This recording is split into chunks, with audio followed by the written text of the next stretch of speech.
clearly there are continuing threats that we're talking about in this committee as well. The United States conceded dominance of the mineral markets to China, and we're paying a price for it, economically, environmentally, with labor norms, and with our national security.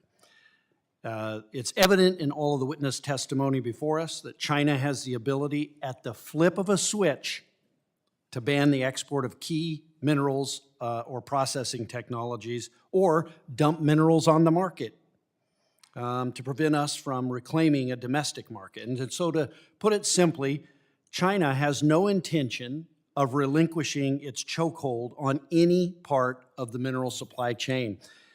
And rather than taking a proactive and thoughtful and strategic approach to minerals, the past 4 years, the Biden administration stifled domestic mineral production, issuing public lands withdrawals or vacated leases to stop energy and mineral production on federal lands.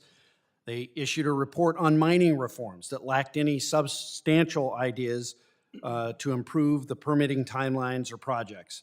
And they botched the implementation of Fiscal Responsibility Act, NEPA reforms that were intended to make the permitting process predictable. So it appears that only when it was necessary or an existential threat to national security or their climate agenda did the Biden administration take any positive action on domestic mining. Mr. Harrell, I completely agree that the U.S. needs a better domestic strategy, not only for our economic prosperity, but also for our national security. However, China has a global strategy to retain mineral dominance. So what actions globally should the U.S. be considering to reassert dominance in the minerals market? Thank you, Congressman Crankin. It's a great question. It's an important piece of the puzzle. We have to do things here at home, and there's global moves that we need to make. These bilateral, multilateral agreements with partners that jointly try to wane off the Chinese dominance in this realm, I think are going to be really important. We need to use tools in the tool belt that we have here in the U.S., things that are going to come before this Congress in the next 2 years. The Development Finance Corporation's reauthorization will be coming up here soon. That's one tool in the tool belt where we can help finance projects abroad as well that can support our mineral needs.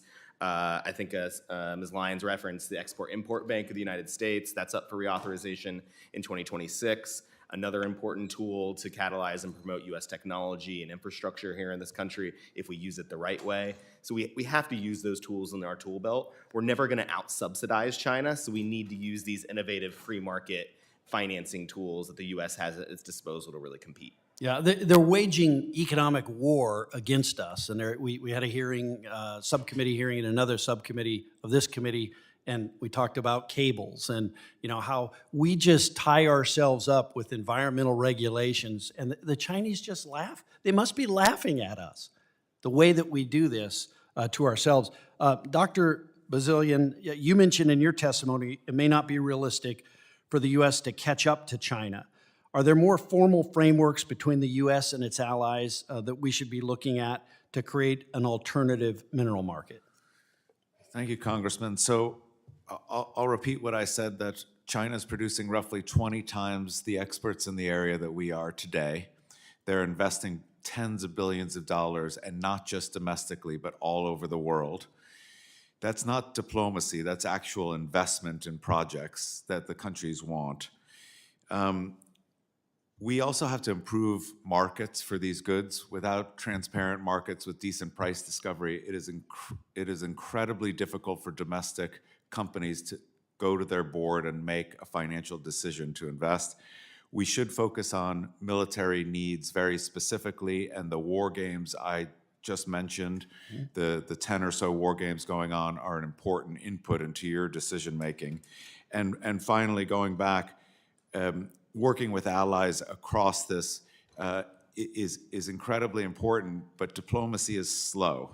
And so we had IRGI under the first Trump administration, we have MSP under Biden, and what you do in this Congress will make a big difference in the outcomes. Thank you. I yield back 1 second.